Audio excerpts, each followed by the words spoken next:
Você ouve agora Palavra do Coração.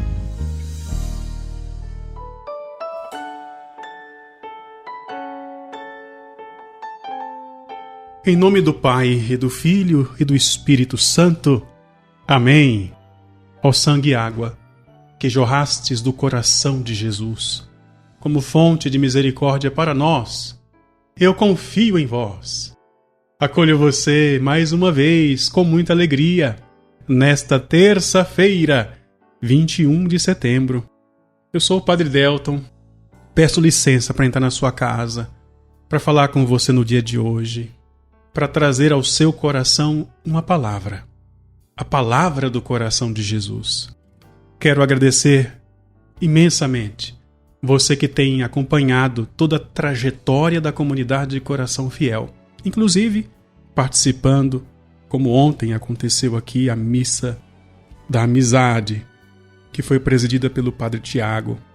Você que tem também se comprometido com a obra de Deus, fazendo a sua doação. Estamos no final, praticamente no final do mês de setembro, e nós vivemos das doações, da esmola santa que o seu coração pode oferecer. Se Deus tocar o seu coração, doe, ajude a obra Coração Fiel.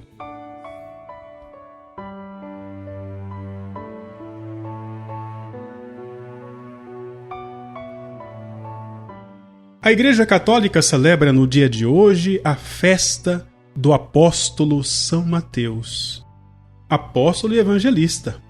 E como estamos no mês de setembro, o mês da Bíblia, é conveniente falar um pouco da história deste grande evangelizador. Antes da sua conversão, o apóstolo São Mateus chamava-se Levi e era publicano, era cobrador de impostos. Ou seja, fazia aquele papel da pessoa que ninguém gosta. Jesus se aproximou dele, disse: "Segue-me." E o texto sagrado afirma que ele largou tudo. Largou a banca, largou o dinheiro e seguiu Jesus. Foi assim que ele descobriu a sua vocação. E a partir daí o nome muda. Na Bíblia é muito comum que a pessoa que assume uma missão nova recebe um outro nome. Foi o que aconteceu com Pedro, que de Cefas passou a ser chamado de Pedro. Abraão, que antes era Abrão, depois virou Abraão. E aqui, como vemos na história de São Mateus. O nome Mateus significa dom de Deus. Olha que bonito. Dom de Deus. Nasceu em Cafarnaum. E se você se lembra, a Bíblia fala Mateus, o filho de Alfeu. Então Alfeu era o seu pai. O historiador Eusébio de Cesareia, que é um estudioso da Bíblia, reconhece Mateus como autor do primeiro evangelho sinótico. O que é sinótico? São os evangelhos que são parecidos. Já observou que Mateus, Marcos e Lucas são muito parecidos e são chamados de evangelhos sinóticos. Já o evangelho de São João é o diferentão de todos. Então ele é aquele que, digamos assim, voa mais alto, até teologicamente. Mateus, então, é identificado como autor do primeiro evangelho. O nome dele consta na lista dos apóstolos. Como eu falei para você, antes da conversão de Mateus, ele era um homem de negócios, de dinheiro, um burocrata, um financista. Contudo, mal escuta o chamado de Jesus, abandona tudo para segui-lo e começa a testemunhar Jesus publicamente como seu Redentor. Ele compreende que a salvação vem por meio do Messias. Como é que São Mateus escreveu o primeiro evangelho? Assim como todos os autores bíblicos, inspirado pelo Espírito Santo. E foi entre os anos 80 e 90 do primeiro século, ou seja, 80 anos depois do nascimento de Cristo, que Mateus, usando a língua aramaica, que é a língua falada na Palestina naquele período, escreve o seu evangelho. Ali ele coloca as provas de que Cristo é o Messias.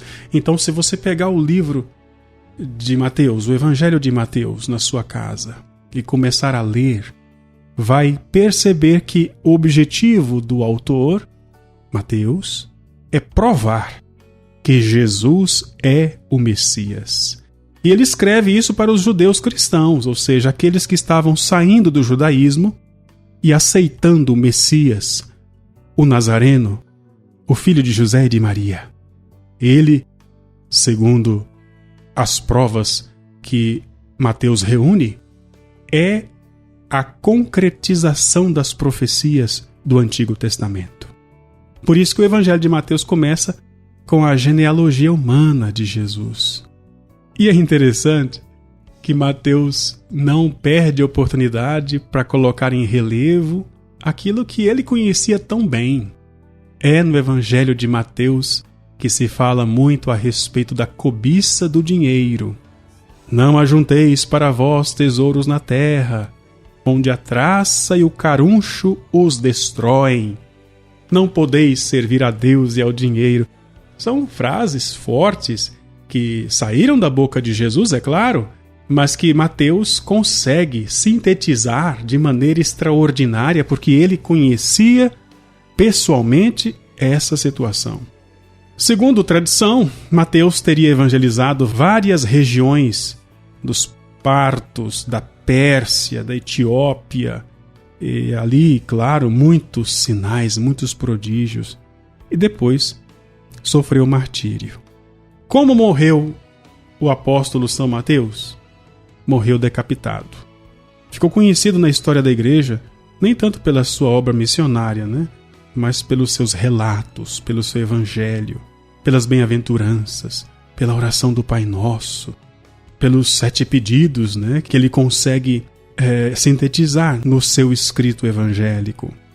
Enquanto homem público, Mateus era um profundo conhecedor da lei. E por isso, ele está capacitado a nos convidar a realizar uma sólida formação contínua. Ele foi tocado, foi renovado pela misericórdia do Senhor e quer nos ensinar a fugir da idolatria do dinheiro, da posse, do poder, de tudo aquilo que nos impede no nosso seguimento de Cristo. Vamos orar.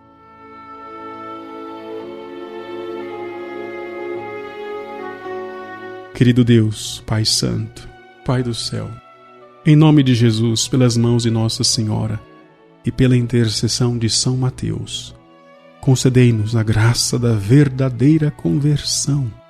Enche-nos, Senhor, com Teu Santo Espírito, para que sejamos fortes, corajosos, determinados, assim como foi São Mateus, que, ao ouvir a Tua voz, imediatamente deixou tudo para Te seguir. Que assim aconteça com cada um de nós. Em nome do Pai e do Filho e do Espírito Santo. Amém.